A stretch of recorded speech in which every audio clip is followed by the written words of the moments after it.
The PPI is used to monitor short-term price inflation. A PPI with detailed product and industry data allows short-term price inflation to be monitored through different stages of production and is a key use of the PPI. The key users of the PPI as a short-term indicator are policymakers in central banks and government finance ministries. Also, many financial service companies and government agencies require the data for macroeconomic forecasting. The PPI is also used to monitor pressure on producer prices. Controlling inflation is one of the main objectives of economic policy.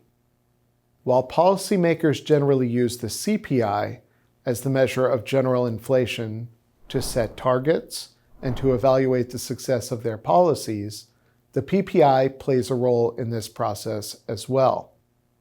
Central banks and other policymakers use the PPI to monitor pressure on producer prices. The PPI may also be used as an input to forecast changes in the CPI. In some cases, economic policymakers and financial sector firms have used the PPI as an input to forecast future changes in the CPI.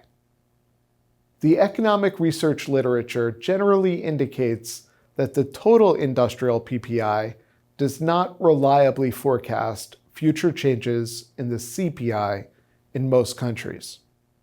However, certain components of the PPI may help in forecasting certain components of the CPI. For example, producer prices for food manufacturers may be predictive of future changes in the retail prices of food purchased in retail outlets.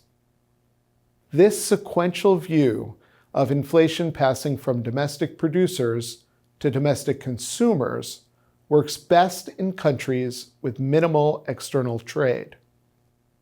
However, with the growth of global supply chains in recent decades, the domestic view is increasingly incomplete. A recent cross-country study by the Bank of Canada has found that the relationship between PPIs and CPIs may be increasingly diverging. This is a key reason why import price indexes are also useful to supplement the PPI in understanding the sources of price pressures.